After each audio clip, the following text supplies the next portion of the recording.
पूछती है झोपड़ी और पूछते हैं खेत भी। पूछती है झोपड़ी और पूछते हैं खेत भी। पूछती है झोपड़ी और पूछते हैं खेत भी। पूछती है झोपड़ी और पूछते हैं खेत भी। कब तलक लुटते रहेंगे लोग मेरे गाँव के। कब तलक लुटते रहेंगे लोग मेरे गाँव के। कब तलक लुटते रहेंगे लोग मेरे गाँव के। गुजरे अप्रैल की 24 तारीख बदशकुन निकली। उस दिन की भोर देखने से पहले धीरेन्द्र भाई दुनिया छोड़ गए। सुबह की इंद्रधनुषी छटाओं का सपना देखते दिखाते हमेशा के लिए सो गए, जैसे कह रहे हों कि मैंने तो अपना सफ़र तमाम किया, अब अगला सफ़र तुम्हारे हवाले। वो हमारे बीच नहीं रहे, लेकिन गीत की तरह गुनगुना रहे हैं कि जंग अभी जारी है दोस्त, लेकिन बहुत ढीली और अधूरी। मिलजुल कर थोड़ा और जोर लगाइए ना। कौन थे और कैसे थे धीरेन्द्र भाई? वो गोया बेहतर इंसान गढ़ने का कारखाना चलाते थे, और ये काम उसी के बस का हो सकता है जो खुद अच्छा और सच्चा इंसान हो और जिसे किसी भी मोड़ या मोर्चे पर शीशे की तरह आर पार देखा जा सकता हो। वे छात्र राजनीति से निकले, मजदूर किसानों के बीच गए, स्वयंसेवी क्षेत्र में उन प्रतिबद्ध और ईमानदार संगठनों को खोजने पहुँचे जो लोगों के भले के लिए सचमुच कुछ करना चाहते हैं, लेकिन जिनके सामने राह बहुत धुंधली है। उन्होंने कई राज्यों के चुनिंदा सामाजिक कार्यकर्ताओं को राजनीति का ककहरा सिखाने, विकास का मतलब समझाने और वंचितों के पक्ष में उन्हें खड़ा करने का बड़ा काम किया। वो जन शिक्षण के बड़े उस्ताद थे। बहुत बारीकी और सहजता से उलझी गुत्थियों की परत दर परत बखिया उधेड़ने में माहिर, बेबाक थे और मुश्किल सवालों के हाजिर जवाब।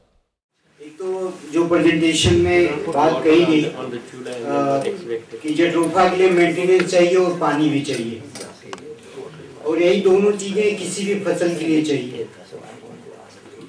तो अगर वेस्ट लैंड में आप जट्रोफा पैदा कर रहे हो और उसमें पानी और मेंटेनेंस की जरूरत है, तो वहाँ गेहूं और धान क्यों नहीं पैदा हो सकते? नंबर एक। नंबर दूसरी बात यह है कि कंपनी के पार्टनरशिप शेयरशिप की बात की जा रही, वो अक्सर की जाती है। एक तरफ तो हम जनता की, गरीब की, भूमिहीन की बात कर रहे हैं, दूसरे तरफ उसके मन में भ्रम पैदा करना चाहते हैं कि तुम भी कंपनी के मालिक हो, तुम्हारा भी 1/1 करोड़ हिस्सा कंपनी में है। तो ये गलत फहमी पैदा करके ये पूरा जो स्टेट है, जो सारे ड्रामे को खड़ा कर रहा है, उस स्टेट को मजबूत कर रहे हैं या कमजोर कर रहे हैं। दो बात। और तीसरी बात यह है कि जिस अल्टरनेट की बात हम कर रहे हैं, वो कौन सी एनर्जी, रिन्यूएबल एनर्जी या न्यूक्लियर एनर्जी, जिस भी एनर्जी की हम बात कर रहे हैं, ये इसी स्टेट के जुरिसडिक्शन के अंदर हम बात कर रहे हैं। कोई स्टेट ऐसी एनर्जी के लिए आपको परमिट करेगा जो स्टेट असमानता और विषमता के ही धरातल पर खड़ा हो?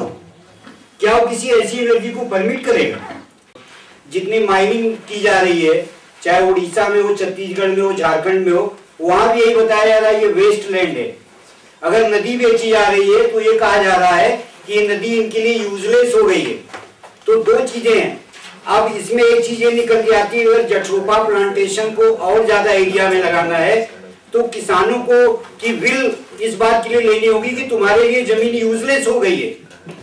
उसके लिए भी और हथकंडे भी इस्तेमाल करने पड़ेंगे। इरिगेशन बंद कर दो, एमएसपी को कम कर दो, तमाम वो चीजें हथकंडे अपनाने पड़ेंगे। तो जो आप कह रहे हो मामला केवल जट्रोफा का नहीं है, वो सारी चीजों से इंटरलिंक्ड है। और ये भी मामला नहीं कि जमीन आप ले नहीं रहे। वेदांता में नियामगिरी पहाड़ की जो माइनिंग करने की योजना है, उसमें भी जमीन कंपनी नहीं ले रही।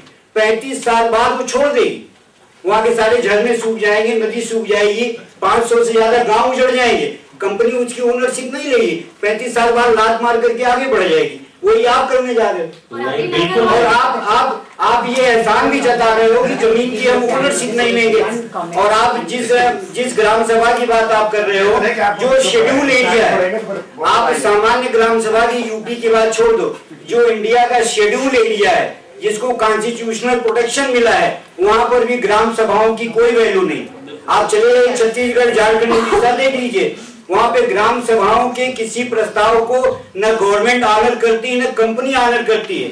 अभी एक हफ्ते पहले अंगुल में जब वहाँ के किसान डिमॉन्स्ट्रेट करने गए तो वहाँ पर सिक्योरिटी गार्ड्स ने पुलिस की मौजूदगी में मारा, महिलाओं को मारा गया और उनके प्राइवेट पार्ट्स पे हमले किए गए। ये ग्राम सभा की असलियत है। ये आपकी कंपनी और पीपीपी और और मैं तो मानता हूं कि कोई पब्लिक सेक्टर बचा ही नहीं है। कागज पे भले आप पब्लिक सेक्टर लिखते हो, लेकिन सारा मैंडेटरी जो ऑर्डर है वो प्राइवेट सेक्टर से ही आ रहा है। तो मुझे यही ताजुब हो रहा था कि मनमोहन सिंह का जो आका है वो तो पूरी दुनिया में एनजीओ को प्रमोट कर रहा है और मनमोहन सिंह एनजीओ की आलोचना कर रहा है। तो ये भी जरूरी है कि पता कराया जाए कि वो अमेरिकन फंड जो आया है वो मनमोहन सिंह के आका की परमिशन से आया या बगैर परमिशन के आया। तो प्लीज इस तरह की अपनी बौद्धिक क्षमता का इस्तेमाल हम लोगों को मूर्ख बनाने के लिए न करें। इधर कोई 5 सालों से देश भर के जन आंदोलनों की विभिन्न धाराओं को एक डोर में बांधने का बेहद जरूरी और बेमिसाल करतब दिखाते हुए धीरेन्द्र भाई ने साबित किया कि मकसद और नजरिया अगर साफ है और सही रणनीति है तो कोई काम नामुमकिन नहीं। इस सिलसिले को आगे बढ़ाना धीरेन्द्र भाई को सच्ची श्रद्धांजलि देना होगा। हम जिए या ना जिए, जो लोग कल को आएंगे उन्हें क्या दे के जाएंगे, उन्हें क्या दे के जाएंगे। ये बात दिल में है अगर है दोस्त, कुछ भी कर गुजर, कुछ भी कर गुजर है दोस्त, कुछ भी कर गुजर, कुछ भी कर गुजर। हम ढल रहा है दिन तो क्या ये रात भी ढलेगी कल, ढल रहा है दिन तो क्या ये रात भी ढलेगी कल। तू आज इस अंधेरी रात में मशाल बन के जल, तू चल किसी भी रास्ते, नई सुबह के वास्ते। तू चल किसी भी रास्ते, नई सुबह के वास्ते। खुद को ही बना के रास्ता दिखा, नई डगर है दोस्त, कुछ भी कर गुजर, कुछ भी कर गुजर। हम जिए या ना जिए, जो लोग कल को आएंगे उन्हें क्या दे के जाएंगे, उन्हें क्या दे के जाएंगे। ये बात दिल में है अगर है दोस्त, कुछ भी कर गुजर, कुछ भी कर गुजर है दोस्त, कुछ भी कर गुजर, कुछ भी कर गुजर। हम